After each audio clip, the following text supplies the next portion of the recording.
Everyone, this is Brandon Sugiyama, USAWKF internationally certified judge. He's also a coach and an athlete himself. He really just does it all. Brendan, where are you broadcasting from? Oh, okay. So I'm broadcasting from Barbados. It's an island in Southeast Caribbean. I'm actually overlooking, I'm going to show you a quick view, not to make you feel bad, just because it's so beautiful. I'm overlooking this valley, and that is the east coast of Barbados. That's the ocean over there, surrounded by palm trees. It is very serene. So glad I could take this time to be with you all. Okay, so thank you for the introduction, Eugene. Thanks to the USAWKF for inviting me to be a part of today's sessions as a presenter. Normally, I'm on the other side of the screen as a moderator, and I'm also on the planning committee. So I'm very happy to be here as a presenter. Today's session, I know, the title is something like 3 useful combinations for optional Taolu. I have to come clean. We're not learning 3 useful combinations. We're going to learn a bunch of combinations. And rather than teaching you a very specific set of choreography, we're going to go over kind of basic techniques, some principles, and then in real time, we're going to work through some things together, possibly to come up with some new combinations. The core theme of this, or the target audience, is for those of you out there who are competitors, and maybe you've learned a compulsory, maybe you are interested in competing at the international level, or at least by international standards, and you want to choreograph your own optional form, your own individual form. And for those of you who have done this, you know how difficult it is to decide which movements do I put in my form. I'm looking at these forms that I like, either from American competitors or from Chinese competitors, and you're watching it on YouTube at half speed to try to kind of copy it or find inspiration. I know, I've been there, and I know it's very, very difficult.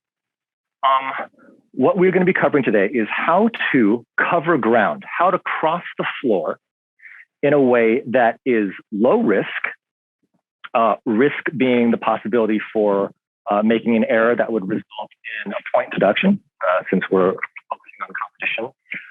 2, that isn't too physically demanding, but is still visually interesting, has some dynamic movements, also contains wushu, has wushu content, but is kind of like if you were following the traditional accepted method of like a 4-section form, there's going to be at least one section, or at least part of a section, where it's like you need to cover ground, but you also need to conserve energy so that you can be strong for your closing section, or for closing movements.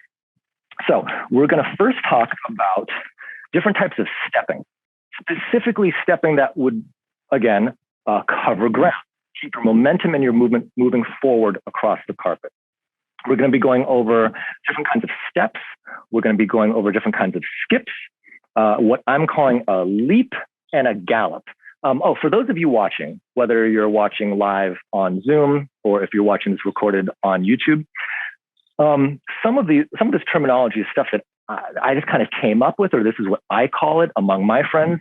If any of you out there, if your school calls it something differently, specifically if you have a Chinese term for some of these steps, skips, gallops, leaps, what I'm calling it, please put it down in the comments. I would be interested in hearing what you call it, or what your school or teacher calls it. Also, my Chinese is pretty poor. So sometimes like, yeah, I know how to say slap kick, hammer fist, but I'm not sure how to say certain types of stepping. Okay, then we're going to be going into how to combine those different kinds of skips, steps, leaps, etc., with arm techniques. We're going to be going over front slap kick, which is everyone's favorite movement in Changshen, to kind of fill time, to add some dynamic sound and movement, but also it's a move that's easy to continue momentum forward. And we're going to be talking about how to do that front slap kick with kind of a skip step, so you're continuing movement, but also covering ground. Then we're going to start combining those things kind of in real time. I have some notes, and I've practiced some of these movements in preparation for this seminar, but I also just want to kind of play around, because I think what a lot of wushu athletes don't do enough of is just simply experiment on your own. You know, I know that we all go to Wushu schools and we have Sifus or teachers who maybe your practice is very organized, very regimented. You have a very specific curriculum. But I think if you really want to expand your Wushu horizons or to expand your understanding of Wushu and how you move best, you need to have time to just play and experiment and try different things. Not everything's going to work. That's fine. You do need to go through that process. I apologize. I'm going to take off this very nice jacket from USWKF, but I am outdoors in Barbados. It's quite humid. It might rain later. So I'm going to switch to a shirt. Okay. So we're going to start with different kinds of stepping. Okay, so a standard step. If a moderator can let me know if I'm going out of frame or if you can't hear me at any time, just chime in. Standard stepping would be left foot, right foot, with each step going in front of the other foot, right? So this is just a standard step. You can do this step at a walking pace. You can do this step at a jogging or running pace. You can also do this at kind of a fast walk with a heel and toe. That's just a standard stepping. We all know how to do that. We do that every day. Okay, then we have what I'm going to be calling a leaping step. And what a leaping step, or what at least I'm calling a leaping step, is instead of your steps being even, where the time and distance of each step is the same, a leaping step is going to be one where you go a little bit higher and a little bit more forward, and you're actually going to kind of stall or kind of hesitate in the air. So I'll do that a few more times. I'll be going off my right foot. So if I begin stepping, and each step is the same, then I'll have a leap. So one, it changes the tempo, which creates visual interest. And two, I'm covering far more ground with that leaping step than I would if I was just taking a standard step. Okay, so that's a leaping step. The next one I'm going to be calling a galloping step. And in this case, it is kind of like a horse galloping. So in this one, I'm going to be stepping quickly, but bringing both knees up. So this one would be like something like that. So I'm not necessarily covering ground, but I am stepping more quickly as a galloping step. That way. So it's right, left. You're changing the tempo. Right, left, right, left, right, left. It can also be used as a way to take off or accelerate across the floor. Okay, then we have a skip step, and there's going to be, I think, I'll go over 3 different versions of the skip step. If you're familiar with the compulsory Changshen form, oh, and I should have said, today's seminar is focused on Changshen. So if you're a non-Shen competitor, if you're a Tai Chi competitor, I apologize, we're going to be focusing on Changshen. But at least some of the concepts, I think, can be carried over, especially to the Northern weapon. So we're on a skip step. So one type of skip step is found in the first compulsory, right here. Skip, okay? So we are going left, right, but what's not happening is the right foot is not crossing in front of the left, okay? So once again, the skip, left, right, right, left, with the right foot following the left foot and the ankles touching, okay? That's one kind of skip. Another skip, I'm going to stay on the right foot for now, would be a skip where we bring our left foot up. That would be, I'm taking off of the right foot, but then I'm landing on the right foot, right? Regular step is right, left, right, left. This skipping step, we're going right, right, left, right, right, left, okay? Again, accomplishes a few things. 1, changes the tempo. 2, allows me to cover more ground. And 3, I'm accelerating across the carpet. Those are 2 skip steps. The other skip step would be, it's also in the first compulsory, actually 2 times. It's before the jump inside and before the butterfly. So that one would be, I'm moving forward, I look behind, I skip with the right, and then I turn and continue. So I'm turning to the left. I'm turning to the left to set up the skip, and then continuing to step to the left to come out of the skip. So once again, I turn to the left, skip on the right, continue turning to the left and going across the floor. This one is a little bit more visually dynamic, a little more interesting, but I think I mentioned before, we're also talking about risk. Anytime you are rotating your body or turning, or the more complex your footing gets, this also opens up the door for the possibility of a stumble, a bobble, and what is a stumble or a bobble according to international rules? It's a deduction. Okay, so we're going to try to go through this and with a focus on reducing the risk of a deduction, Okay, so quickly we can go back over those different, oh, I'm sorry, one more. There's the arc step. Which a lot of Wushu people, I think, have difficulty with. And I think part of that is, one, yes, it's a challenging movement, but two, I think people don't practice it enough. So the arcing step is you are going heel to toe, and walking in a curved line. You can do it on the right side. You can do it on the left. The most classic way to practice this move, we've all done this in Wushu practice, right? Doing those figure eights across the room with the arms open. Okay, so that's an arc step. We went with standard stepping, went for the skip step, leaping step, gallop step, skip step with turn, arc step. Okay, so what would we do? Oh, Matthew Lee's getting in there. Yeah, Wushu-Kungfu. Thank you, Matthew. I sometimes say that, I'm like, do people know what I'm talking about? And then I just switch. That's arc step. Okay. Different hand techniques. So move back to that the first skip step, which is something compulsory, and that is just simply two palms as we advance across the floor. Right. That's a very, very simple one. The other skip step we're bringing the left knee up. You can do a number of things. You can punch, just standard, chamber one hand and punch out with the other with a horizontal or a vertical punch. You can do a back hook hand with a spear palm in front. That's a good one. I really like the look of that one. Just opening up. Also, your upper body is turned counter to what your lower body is doing. Left foot is forward, but the right hand is leading. That looks really good. You can also do that as well with a hook in back. So you can do I think some really like old school Changshan forms had that.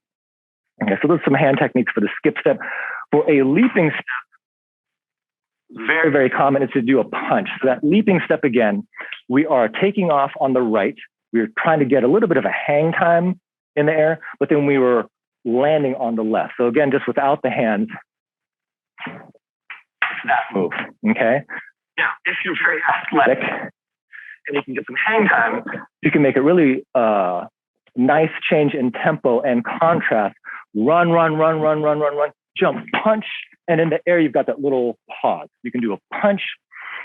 Later on, I'll show you some moves where you don't really even have to do a technique with the hand, but if you just do a low skip step, your hands can just sweep in front of you. Or, sorry, with the leaping step. I'm using different terminology here. Okay, arc step standard is with arms out. This is also, I think, the most difficult one.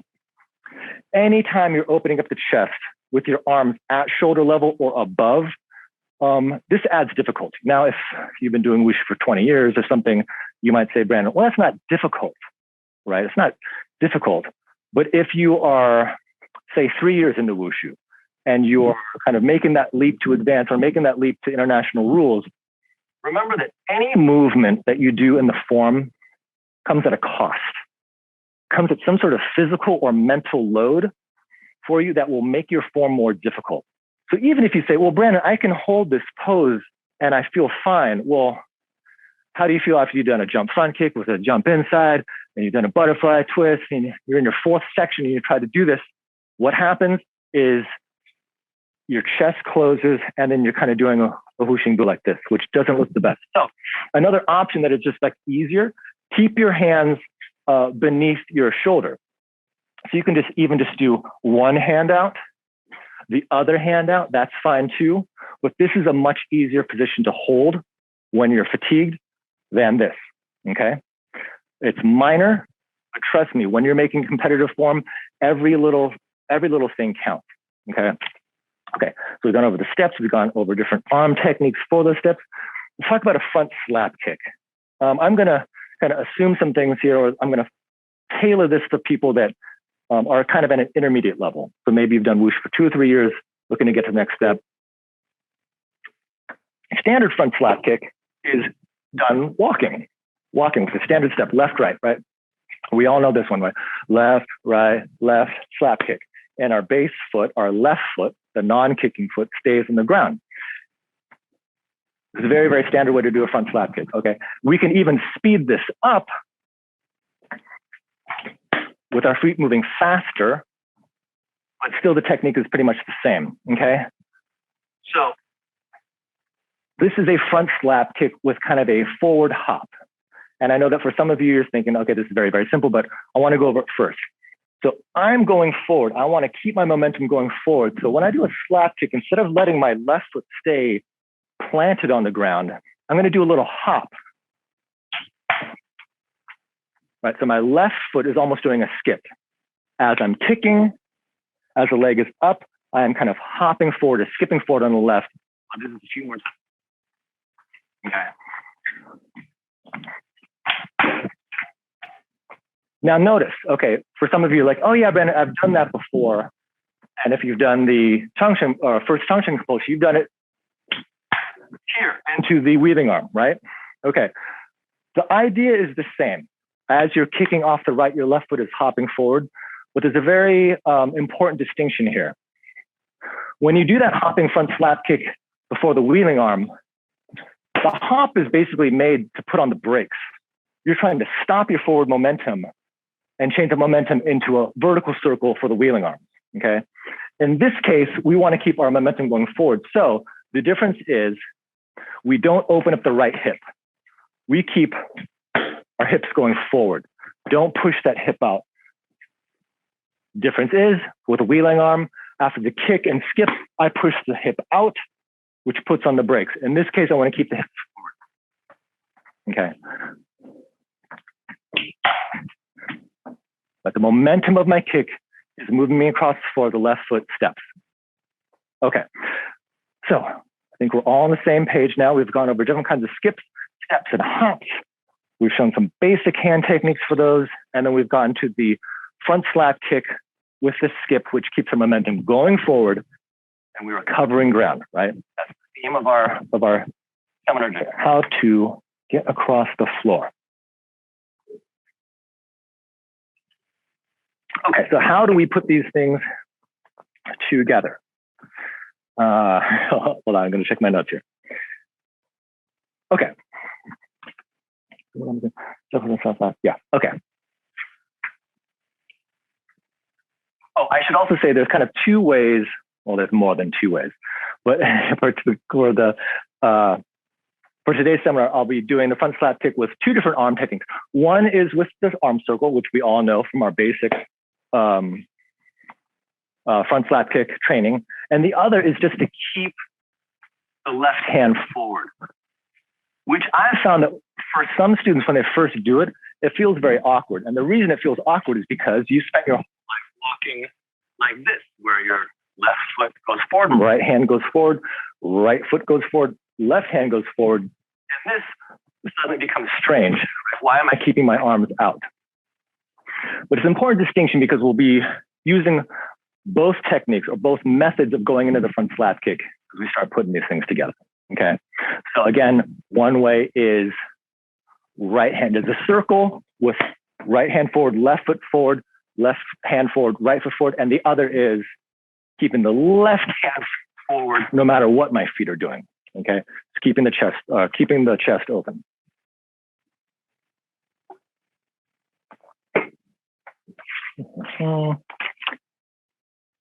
Okay.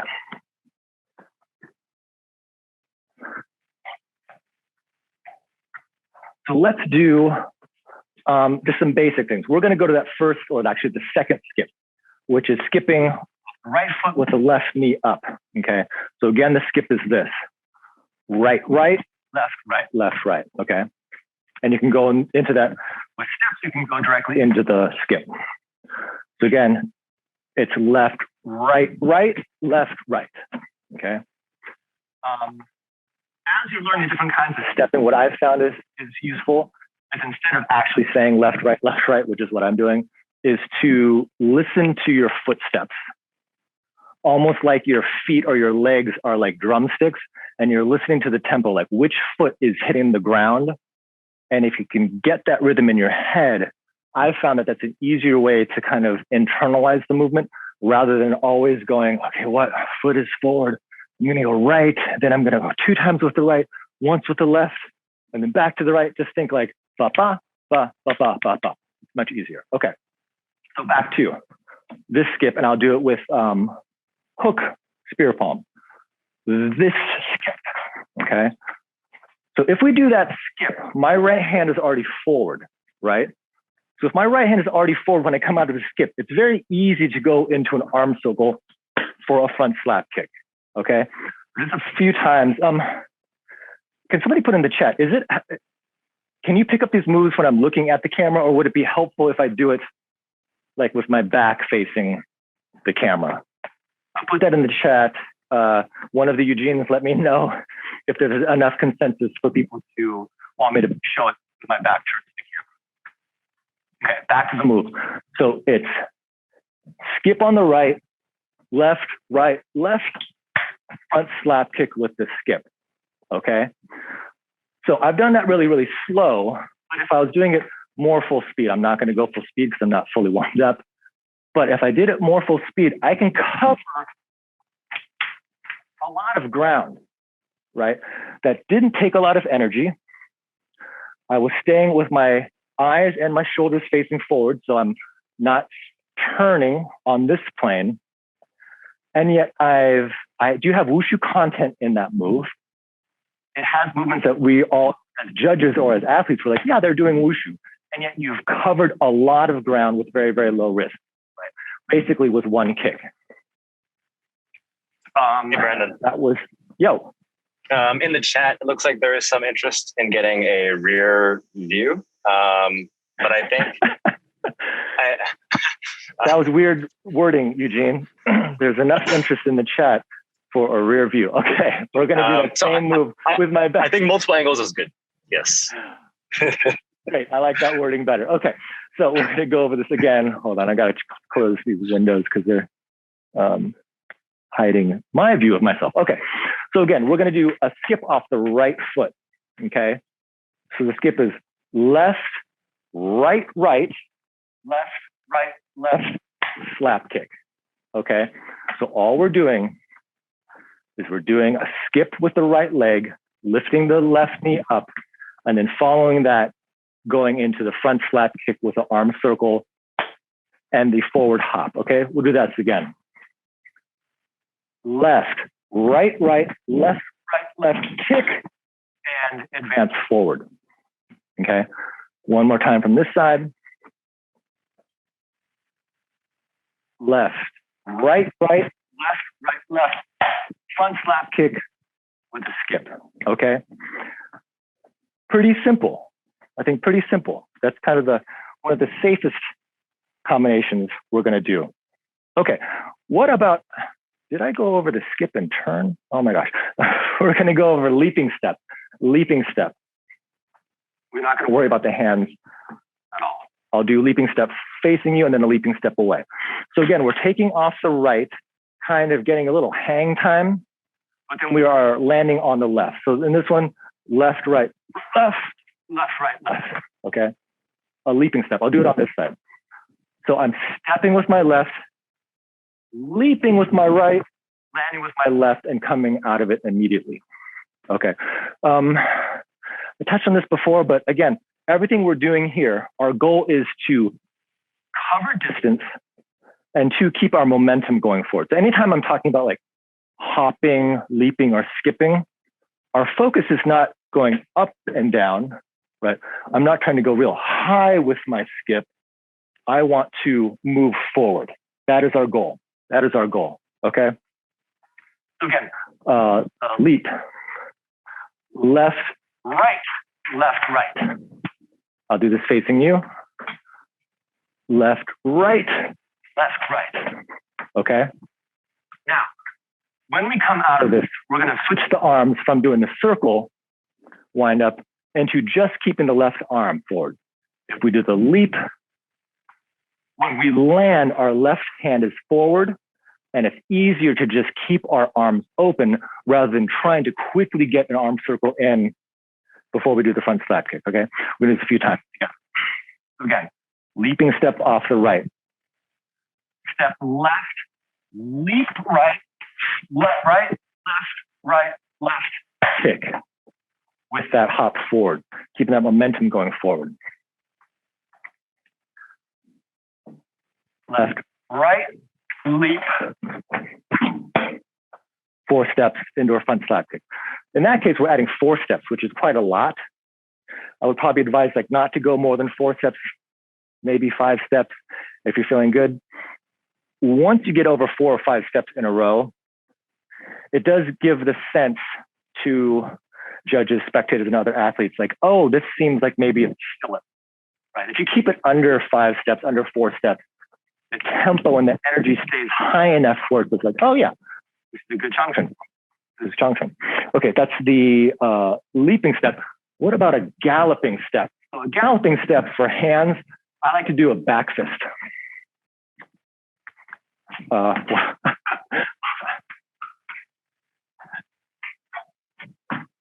Galloping step with a back fist. It's kind of like the second Changchun compulsory, right?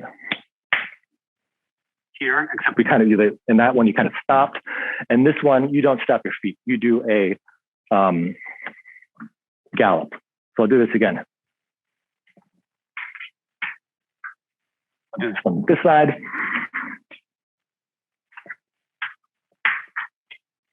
All right. It's right, left, right, left, right, left. We're just changing the tempo. Our knees are coming higher. Both feet are off the ground for a moment. And we're pushing. Okay, so that's how would we do that with a front slap kick? We do a skip step. We'll do this again from that side. Gallop, left, right, left, kick, and forward. Do that 2 times on this side facing you.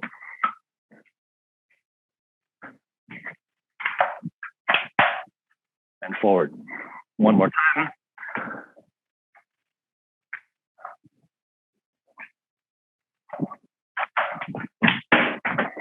Okay, again, we're still keeping it fairly simple, even though there's a brief moment where my head turns and my upper body kind of turns back. We then kind of course correct, and then the shoulders and eyes are facing forward. So again, low risk of losing balance or stumbling with the footwork, and still keeping that dynamic. There's a back fist in there. That is a wushu technique. So we're not just like running around on the carpet, right? We have some wushu content. And then we're dynamically moving into a front slap kick, which is also what we're looking for. Okay. We did that with the skip.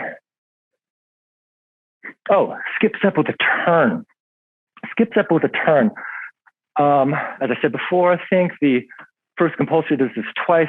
The first one is before the jump inside, right? I'll do that from this side. Right hand over the left, skip, turn to the left and going forward. Okay, it's also with before the butterfly, with the uppercut and hit and going to the left. Both really good ways of covering ground. And again, it's dynamic, but we're raising the risk because we are doing a full rotation.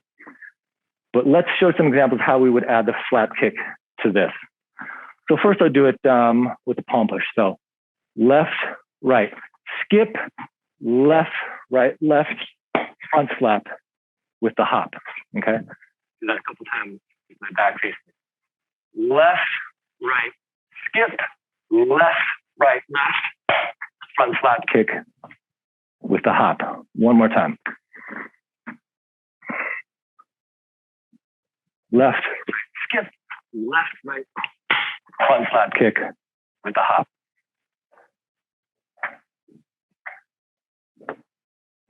Okay, so let's start combining this stuff. Oh, Matthew Lee is in there blowing up the chat. Yay, boo. Excellent. Thank you, Matt. Thank you for everybody who's contributing to the chat. See, I'm learning stuff as I'm presenting. It's what I like about teaching online. Gets you in contact with a larger community of people that have different training backgrounds and experiences. Okay, let's try combining some of these things. Right, any one of the combinations that I've showed you really isn't enough for a section. It's not quite enough to really get you across the floor. So let's start playing with them and see what we can come up with. Okay, what if we try to combine some arc steps with some of the skipping steps? Yeah, okay. So let's do an arc step to the right. Okay. Right, left, right, left. Okay. When you're doing an arc step, you can do 3, you can do 5. If you really wanted to, you could do 7, you could do 9. As I said before, I think once you get over 5, it seems like, oh, what is this competitor doing? They're just walking across the floor. But 5 is okay, okay? So in the second compulsory, they do the arcing step into the inside with the hop into the butterfly as a reference. There's also an arc step after the punch, right before the inside and turn. Those are both arc steps. Well, let's do an arc step adding in left knee up, skipping on the right. So what would that look like? I'm not going to worry about the hands too much. We're just going to worry about the stepping. Right, left, right, forward. Okay, so that would work. So again, arc step, right, left, and getting across. That's kind of nice because if we're on one side of the carpet, instead of just running in a straight line, like I'm going to the other corner, using that arc step is nice because it starts things off. It gets you going in a curved angle, which is just more visually interesting, and then go into the skip step and the front slap kick. Do it one more time on either side, facing away from the camera and then facing to the camera. So arc step, skip, slap kick. Okay, do that one time facing you. Arc step, skip step, front slap kick with a hop. So that's one. What else can we do? Oh, what if we do a skip step with a turn into an, oh no, let's do did we do a leap step? If I start repeating the same thing, also please let me know. Like Brandon, hey dummy, you already did that one. Let's do skip step with a turn into a skip step. The skip step with a turn, you could do that. So now we're going back to that ankle tap from before the jump front in the first compulsory, but we're doing that before our front slap kick. So that would be left, right, skip, left, skip, and forward. As I'm doing that, the tempo feels a little bit off, right? Because it's kind of like we're doing like 1, 2, skip, 1, 2, skip, and front slap kick, okay? When you're putting together your choreography, pay attention to like the tempo and the rhythm, and don't do too many things in a row that have the exact same rhythm. So in that case, it's like 1, 2, skip, 1, 2, skip, and then slap kick. It's fine. It's not like a judge. We're not going to deduct you for that, but there is something about seeing that repetition that doesn't seem that dynamic, right? So what if we switch that up? Let's switch it up. And so instead of, if we do this skip, and if we just go into a run, that would change up the tempo, right? So it's not like 1, 2, skip, 1, 2, skip, kick. It could be 1, 2, skip, 1, 2, 3, 4, and forward. I think that would be more dynamic, right? That would be more dynamic. Did we do the leaping step and galloping step? As I said before, the leaping step, right, left, right. If we do that with a front slap kick, let's see here. 1. So in that case, we're taking only 2 steps, which is a little fast, right? It's a little fast. If you're not super comfortable with these new kind of stepping techniques, 2 steps is a little bit too fast. You might find yourself tripping over yourself. So if you went 2, 1, 2, 3, 4, maybe that would be a better way to do it. Do the leap step and then kind of ramp up the step. Leap step, which kind of is a pause. You're slowing yourself down while still moving forward. Go leap step and then ba, ba, ba, ba, ba, ba, slap kick. Okay. So again, that would be like leap step, 1, 2, 3, 4, 5, and forward. Do that one time facing you. Leap step, 1, 2, 3, 4, 5, slap kick forward. I think that would be a better way to go. Okay. Instead of doing a skip right after that skip in that case. But you could do it the other way. I'm not saying it's wrong. I'm just saying I think tempo-wise, it's more interesting. Makes things a little more dynamic. Eugene, can you give me a 15-minute warning? We're 15 minutes away. Thanks. Will do. Yep. All right, so we've done different combinations, combining steps. Okay, for this last little bit, let's just kind of play around with things. So when you're coming up with your own choreography, I think what most people do is they go to a handful of YouTube channels, Blue Hippo, Wu Yuan Tang, right? All those things. And they look for like, who are the best Chinese athletes? And I'm just going to try to copy them, which is totally understandable because those are the best of the best, right?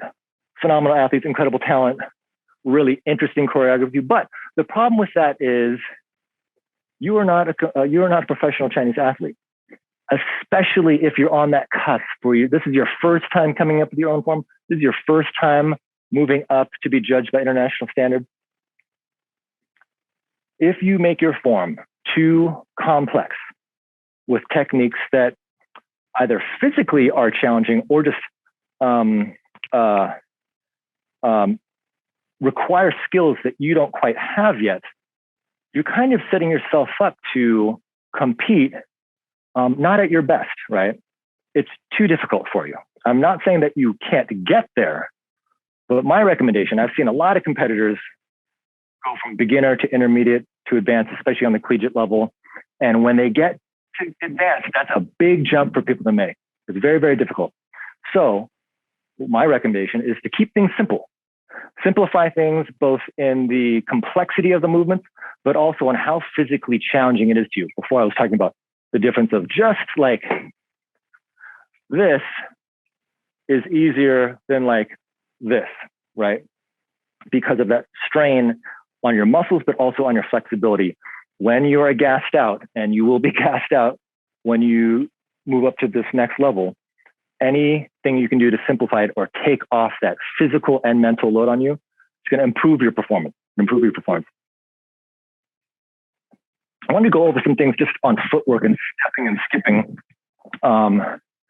Using some of the movements in the compulsory Changshen form, basically because there's a lot of documentation on it, right? You can go onto YouTube right now and find multiple tutorials on the first, second, and third compulsory. So if we take, what is that? That's the third section of the first international compulsory.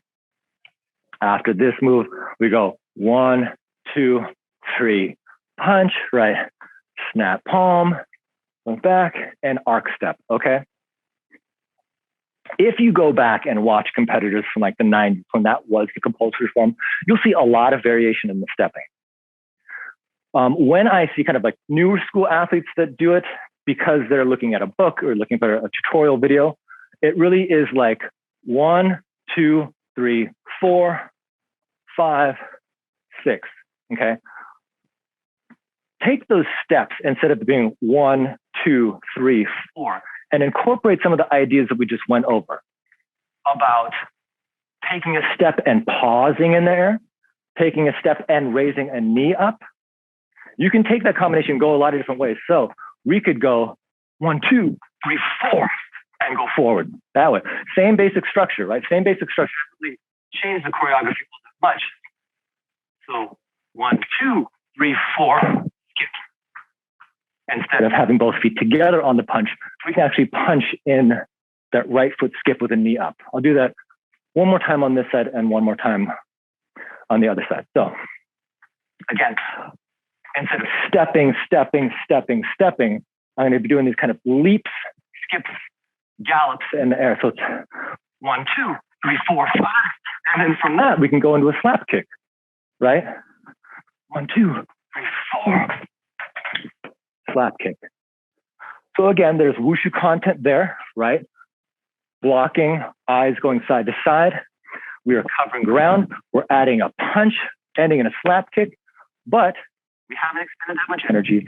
We've kept it low risk. So that's from the first compulsory. What else can we do? Oh, what about from the second compulsory? After the balance, after the body turn, boom, boom, this move here. Okay. I mean, as I'm doing this, I was like, wait, that already has a skip in it. We could do that to go into a front slap kick. 1, 2, boom, front slap kick. We wouldn't even have to do that jump. Even if a jump is easy, like in that section, it's a jump and turn, slap the ground. Anytime you're moving dynamically in altitude, meaning height, jumping very high or going very low, in that instance, landing in a drop stance, that is expending energy. Again, going back to that thing where like, well, Brandon, I can do that move on its own. I can jump through 180 and do a pubu.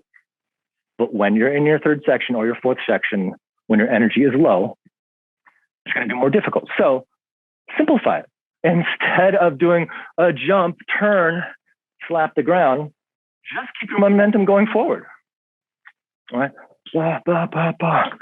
Skip step, front slap kick, boom. You've actually covered more ground, expending less energy and lowering your risk.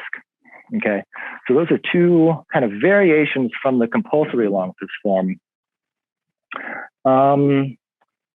Wanted to end with the idea of just kind of like playing around with things.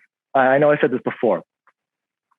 When you're playing around with any wushu technique, but in this case, like stepping, right? It doesn't have to be complicated, right? You can't say, oh, Brandon, I can't practice my stepping because the wushu school is only open on Tuesdays and Thursdays, and I need this big room.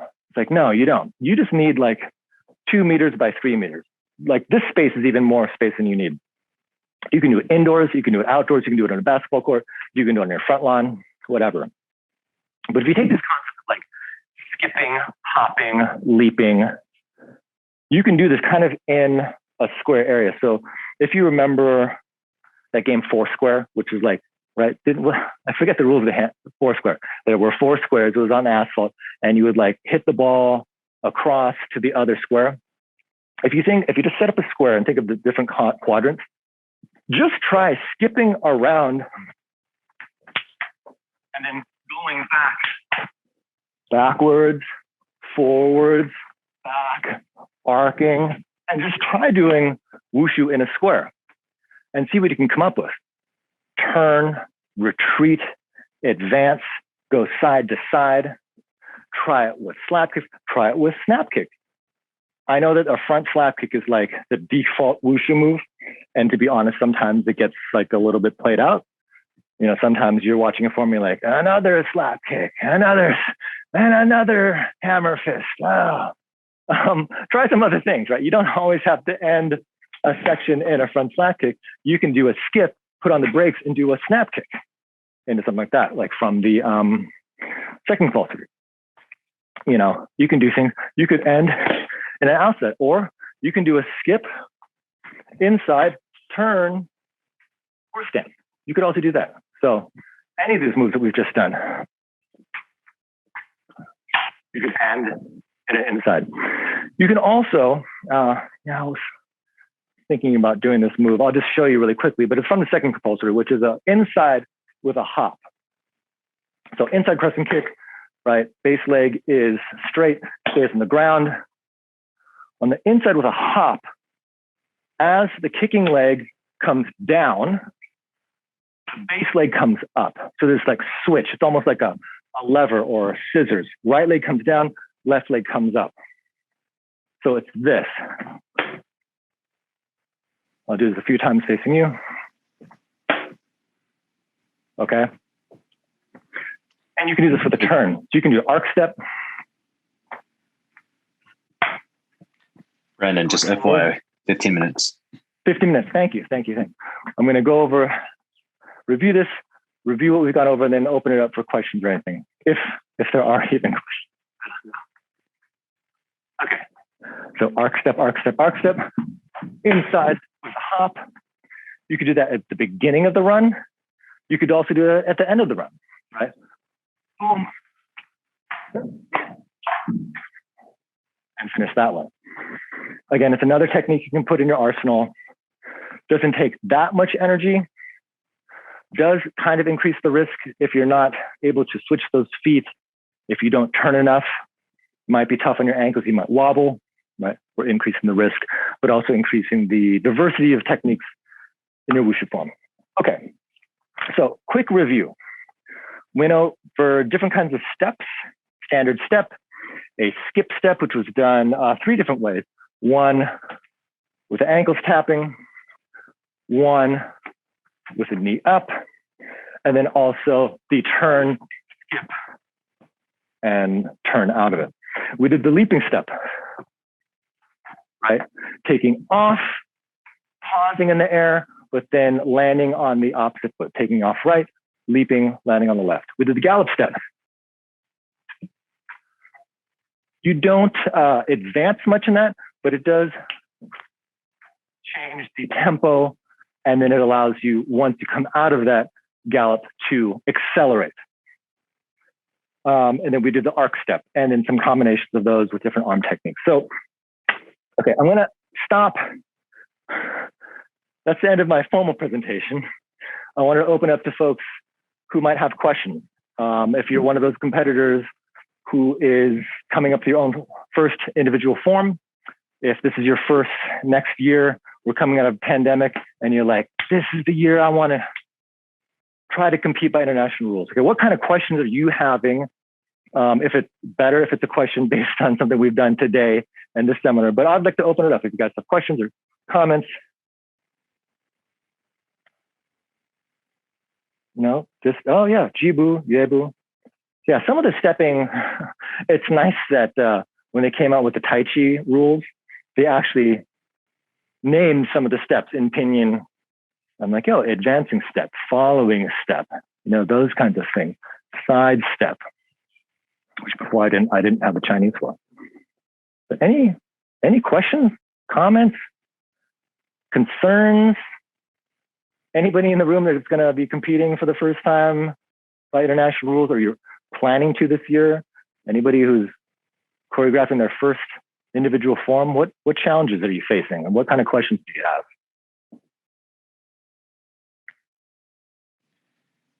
Victoria. Question. Yep.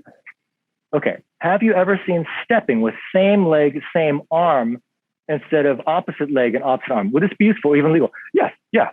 Absolutely. Actually, we showed some examples today. So, for example, it would be like this one.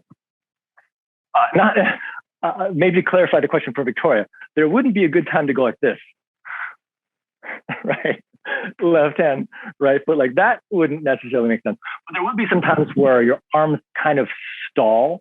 They hit a position and then stay in that position for, 2 or 3 steps. That would happen, yeah. Left, right, left, front clap kick with the left hand staying forward, regardless of which foot is stepping.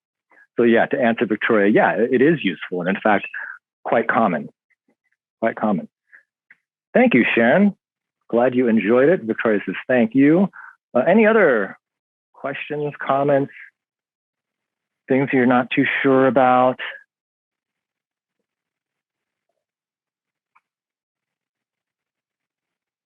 No. God, crickets out there. I wanted to leave some time at the end for discussion. What else can we talk about for those of you who are just starting out with international rules or an individual form?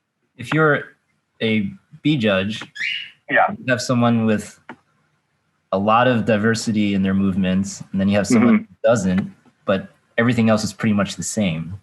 How much of a difference would you want to give For the B judge, they would absolutely, if everything else is the same, but one skill level, execution, etc. If everything else is the same, but another competitor has more diversity in the techniques, that competitor would get a higher score. There's no set amount, right? I can't say, oh, it would be 0.2 or 0.3, but no, it would definitely factor into the score. So some of you might be asking, once I say that, you're like, well, Brandon, then why are you telling me to make it simpler?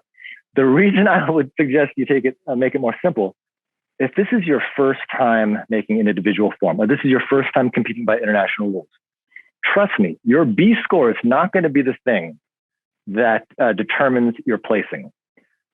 Your placing is going to be determined, one, by your A score, how many deductions you got for quality of movements, and two, if you are competing with difficulty movements, how well you execute those difficulty movements and connections according to the criteria.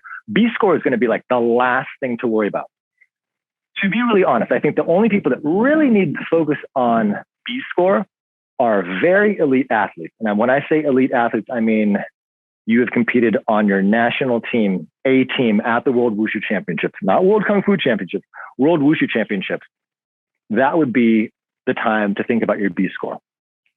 Everyone else, really, focus on having a form that you are confident and comfortable performing with as few errors, few bobbles as possible, and whatever movement, if you're doing difficulty movements, that you can execute according to the criteria.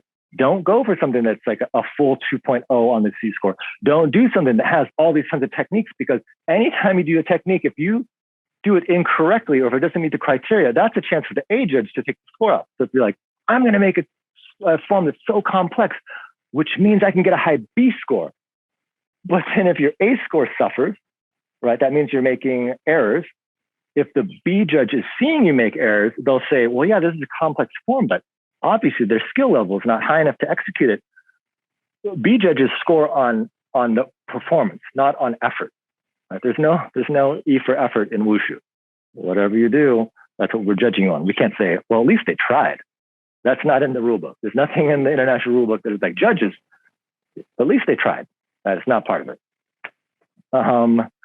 Rebecca, I've seen a lot of forms where section 1 is mostly non-dues. Section 2 has a more straight up Wushu. Section 3 has some running of sorts, which is what we just did.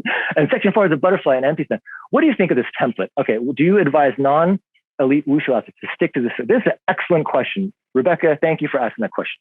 This is absolutely true, right? There is somewhat of a formula for Wushu forms. I mean, before it was like, oh, you always do a butterfly in your last section, and you always enter an empty stance, right? Now, it does go by this, right? Pack in your non to the beginning, and end of section 2, section 3 is like Wushu, but like, not too hard, crossing the carpet, filling up time, and then you do something in the 4th section, whether that's maybe an aerial or butterfly or something like that. It's formulaic, yes. We all know it, but that's not a bad thing, right? It's formulaic because that formula works. We're all used to it. It makes sense, right? You're getting your difficult movements out of the way first. Then you're having a bit where you're like, I'm just going to show my best Wushu. Then you kind of coast for a little bit, and then you bring it home strong at the end. There's nothing wrong with it. I will say, though, I think if you're just moving up into that next level, this is going to sound really weird. Take out the empty stance at the end. Take out the empty stance. One, to do an empty stance according to the rules, right? This thigh has to be parallel. This is tough, right? That's a tough move. But because people see it so often, they're like, okay, at the end of my form, I gotta hit this empty stance. I gotta hold it, and then I'm gonna do whatever my end move is, okay? My honest feeling is I think this is a mistake, because you're tired, as at the end of your form. Why would you do a stance at the very end of your form that is, one, difficult to do when you're not tired, but two, if you are even 5 degrees too high, boom, deduction. If you try to go into the empty stance and you're tired, to get out of it, you go this, and you wobble to get out of it, that's a deduction. So now you open up the door, the possibility for 2 A deductions for a stance that, by the book, you only have to do one of them. Do it at the beginning of the form when it's easier, when you're not so tired. when there's not that possibility of a wobble or just simply being too fatigued to really execute it well. That's going to sound like heresy. People are going to be like, Brandon, breaking all the rules in wushu forms. But no, honestly, there's nothing in the rule book that says it has to be there. I don't think there's any judge that's going to be like, wait, they didn't do an empty stance at the end. Ding, right? Can't deduct you for that. But I do think it just goes back to this idea of choreograph your form in a way where the content makes sense, makes you look good, and lowers the risk of a deduction. I think those are very, very simple guidelines. But I think a lot of people, because we love wushu so much, we're so passionate, we're like, I'll do that leap, but I'm going to do an F, I'm going to do this, then and then I'm going to do this. Yeah, that's all good. It looks cool. It's awesome. But if you can't execute it well, or if you bobble during one of those things, or you lose balance, or you trip up, what was the reward compared to the risk?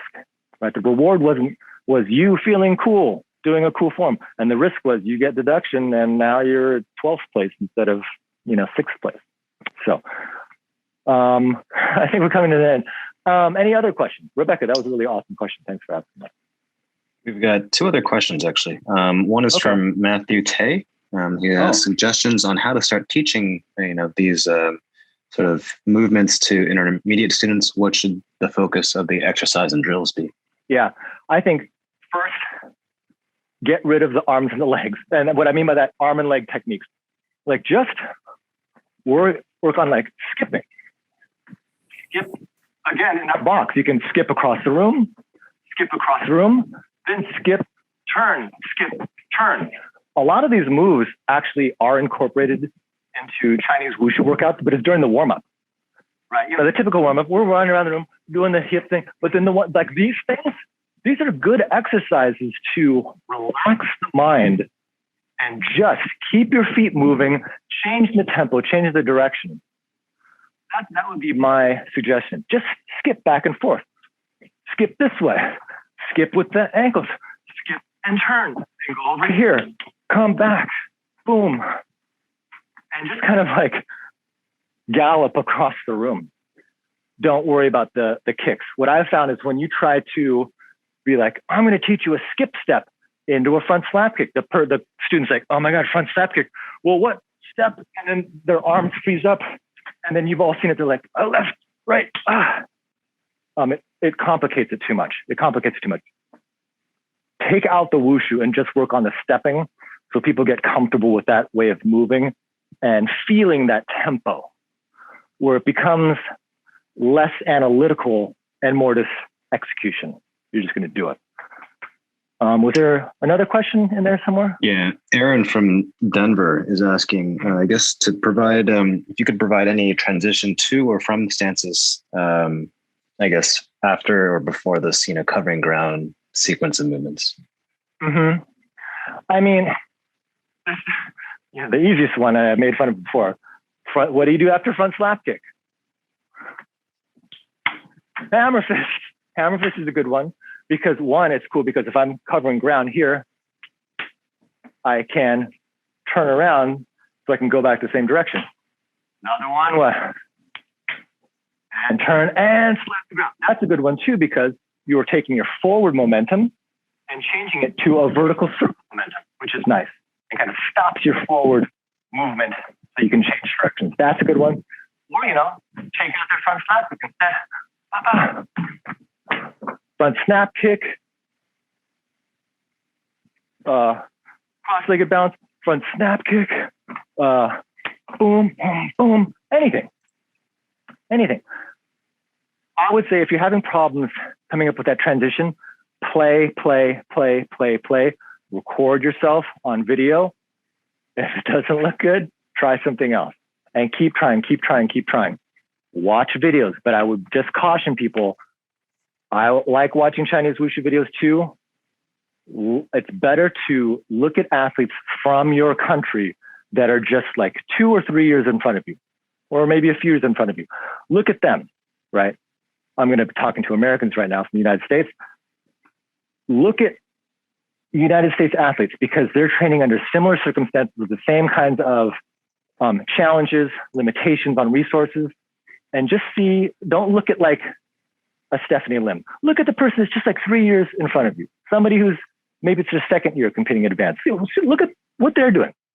Look to them for inspiration. I think that that's better instead of trying to take that big leap, like from intermediate to elite Chinese athlete. Just go from intermediate to US athlete, you know, from my same state who it's their third year competing in advance. What are they doing? What are they doing? I think that's a better way to do it. Looks like we are out of time. Thank you again, everybody, for your good questions. Thanks for your attendance and time, whether you're watching this live or recorded. Thanks to USAWKF and thanks to Eugene for moderating.